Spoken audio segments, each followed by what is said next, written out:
Hi there, how are you today?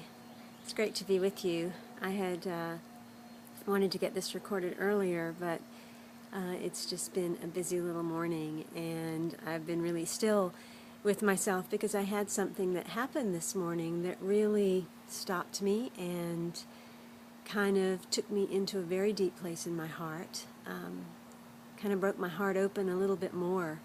And it caught me off guard. We have those moments that'll just catch you off guard sometime, and those are those treasured, beautiful moments where all of a sudden you find yourself in tears, you find your heart full.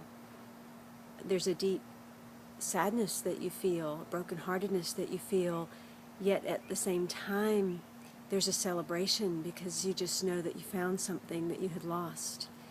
And that happened this morning as I was taking little Krish to school. Krish will be 3 in a couple of weeks, and he goes to a little preschool.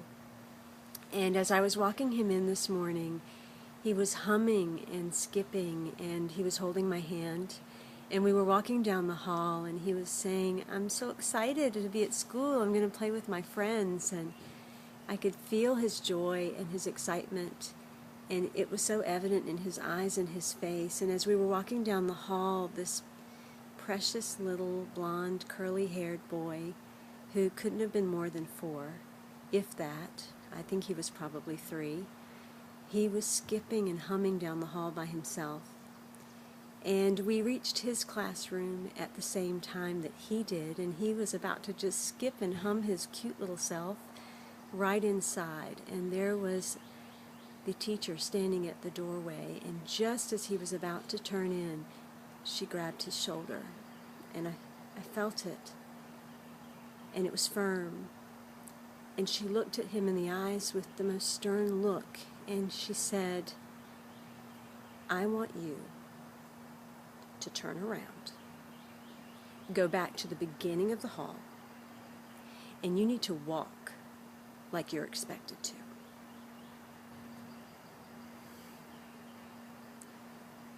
In that moment, my heart broke. In that moment, I saw his eyes. I saw how his face fell. I saw how his spirit just got crushed. I saw the belief that just entered his mind that said, "You are not allowed. You do not have the right to be in your joy.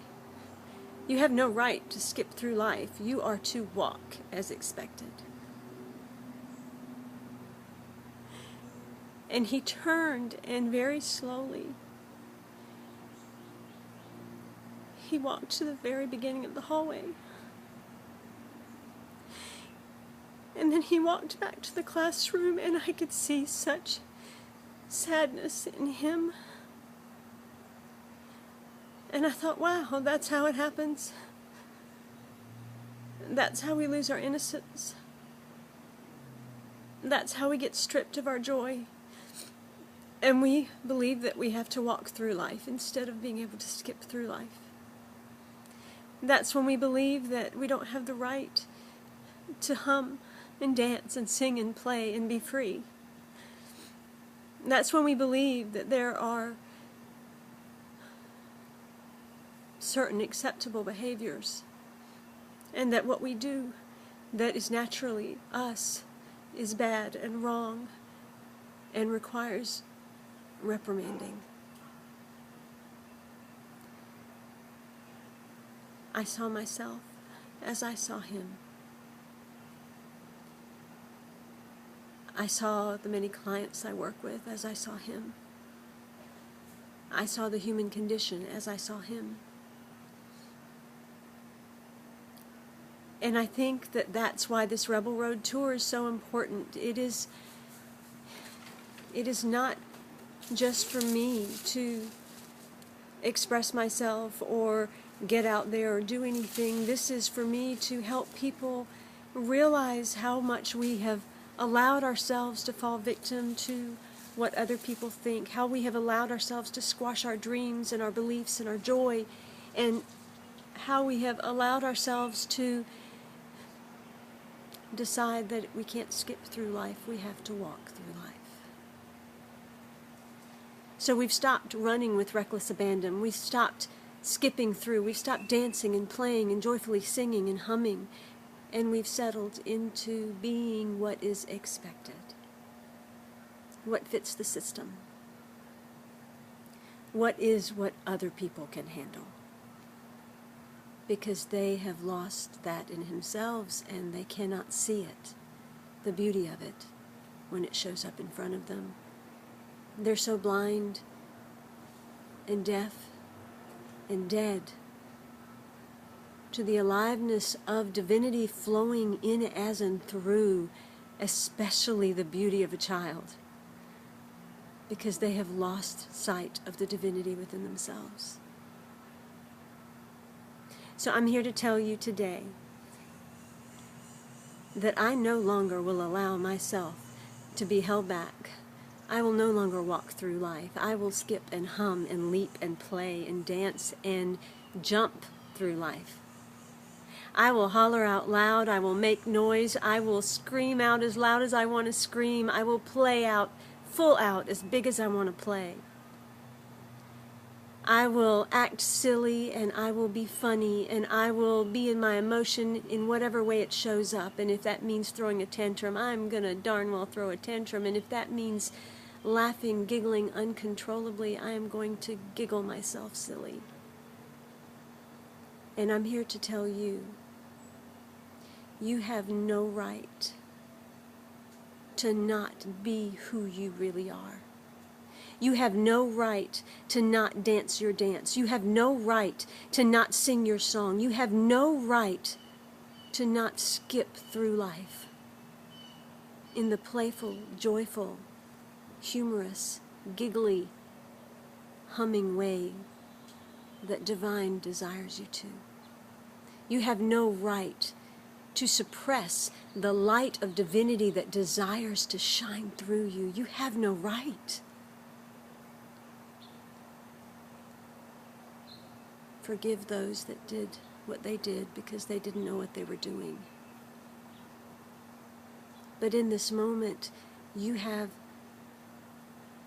not only the right, but the power to change lives around you simply by being the light that you are, simply by shining bright, simply by sharing your voice, dancing your dance, singing your song, letting people see you play and laugh and be full out, be silly, be the rebel in your own life.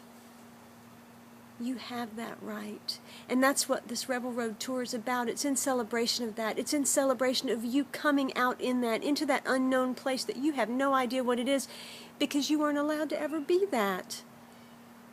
Whatever you have been has been the suppressed version of it, the limited version of it. And that's why only so much life could come into your life because you've only allowed yourself to be a certain part of life. It's time to live, truly live. And I will be that example on the Rebel Road Tour for whoever desires to show up. I will show you how to do it, and I'm going to pull you right there with me and say, come play with me, come sing with me, come dance with me, come laugh and cry with me. Let's be silly.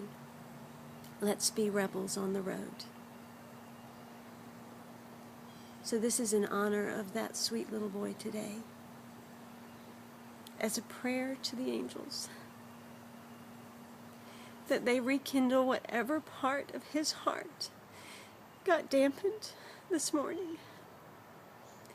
That they instill within that child the knowing that they are allowed to skip through life, humming, shining that beautiful light, and being as beautiful as he was. And may they bless the heart, the eyes, and the ears of that teacher, that in her role as guardian of all those children, that all teachers and parents in their role as guardians of all children understand that God is sitting in front of them, that the light of God sits in front of them to bless and teach them. Embrace it. Celebrate it. See it. Recognize it. In love, of love, and with love, I'm Simran Singh, and I'll see you tomorrow. Be blessed.